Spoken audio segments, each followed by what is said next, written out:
I'm a strong woman, and I'm told to be strong, but not so strong that I come across as intimidating.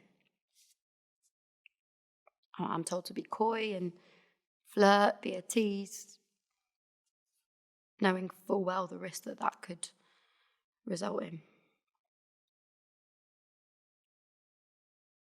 Over the years, I've learned to accept accountability for things that aren't my fault. This is my story. Is it yours?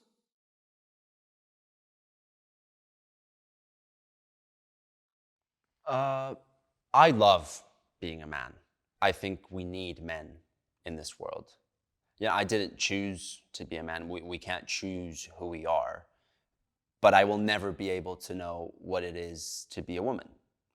But what I can do is take responsibility for my privilege and be an understanding and empathetic person. And also acknowledge that sexism has been with us for a very long time. And by being part of the change, we're not losing anything. We're not having to give anything up as men. Quite the opposite, I would say. We can work together as humans, and that's how we make change. That's how we can redefine masculinity. As a woman, I learnt that I had to be attractive, but not attract too much attention. So seen, but not really heard. I'm meant to be loving and caring. Even when my own world is falling apart, I'm meant to smile, giggle, and then be silent. When society tell me I have no worth outside of giving birth. But I'm meant to be strong, but not a threat. So smart enough to run a home, but not ambitious enough to run a business. And if I, for some reason, decide to challenge this status quo, then I'm expected to do it all. To be the mother, the cleaner, the boss, the teacher, the support system, the sex goddess, but only for his sexual gratification.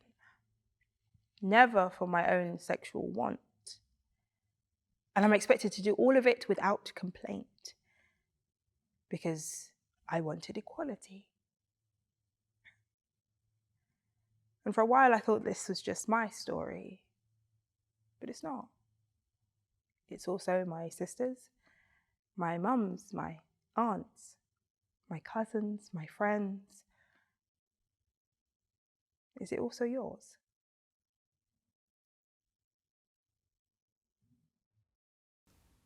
I think everybody's heard of stories or personally even knows men who have been hurt or even killed in a fight, all because they felt like they needed to be the strongest person in the room.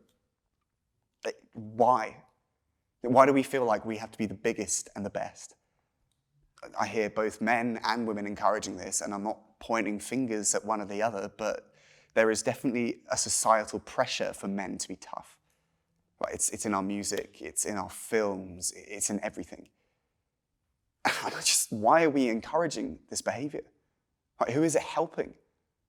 Not the person who's in prison for assault or manslaughter, not the person who's crippled or possibly dead, not the person who's just lost their son or their friend or their partner. So who? I always just think this stuff could be avoided if the expectations weren't so toxic. I just think we really need to change this culture.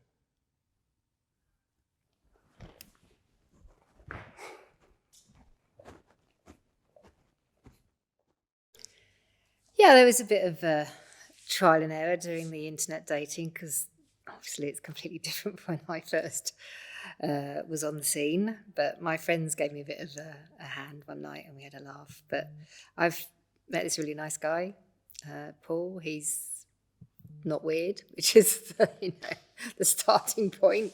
And we seem to be getting on really well, laugh at the same things, which is crucial, obviously. And we've even had a weekend away, and that's a good test, isn't it, to see whether you actually get on over more than just, well, I'm really sorry. Is it okay? I should have turned it up. I'm really sorry. I don't know whether we're allowed to talk about this, but it's just that this is actually another guy that I met on the internet, and he was fine for a couple of days, you know, perfectly pleasant. And then when I met Paul, he's ended up actually being completely weird, and it's getting a bit out of hand, really. I don't know.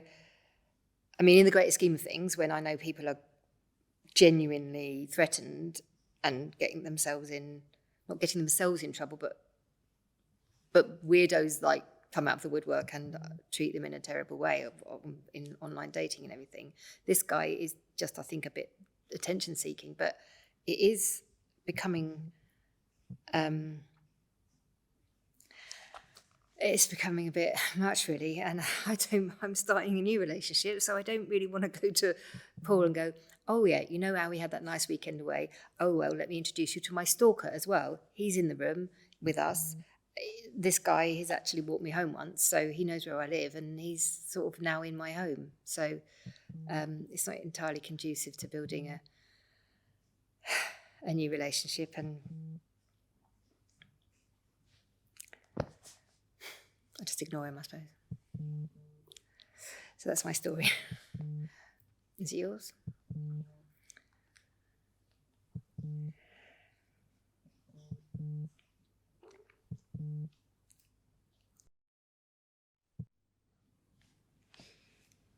What are you doing?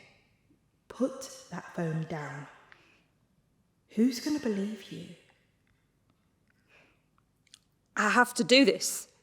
Why? I don't want him to hurt other women. Think of the repercussions. What? Let's not forget, you accepted a drink from him. And then you were drinking the whole night with the girls. By the end, you were pissed. And you accepted that lift home. You got into that car willingly. So what, I deserved it then? No. But it's happened now.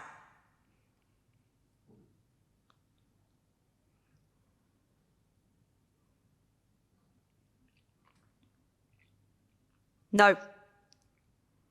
I won't let it happen again.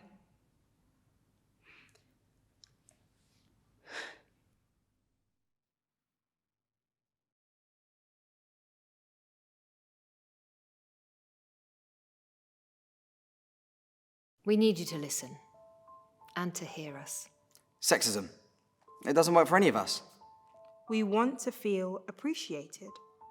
We may not always understand your struggle, but that doesn't mean that we don't care. My past doesn't define my future. We don't always show how we feel, but that doesn't mean that we're not feeling it. I can be a feminist and still love men. You might only be joking, but sexism isn't funny. I don't have the power to stop all rape. I do have the power to challenge rape culture. The mark that rape and sexual assault leaves can last a lifetime. Why do I feel like the only time I'll get flowers will be at my funeral? We don't always want to be in control. Men and women can be friends.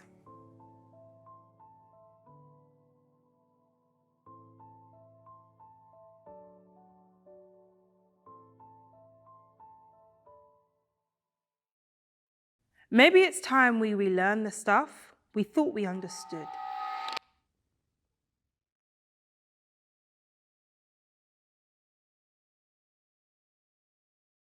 Not all disrespect against women and girls leads to violence, but when there is violence against women and girls, there is always disrespect.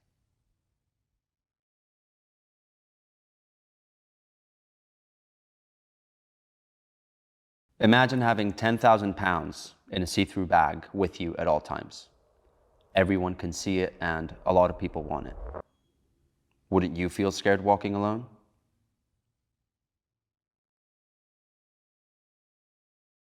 Stronger Together is a project combating violence against women and girls. Isn't it time for change?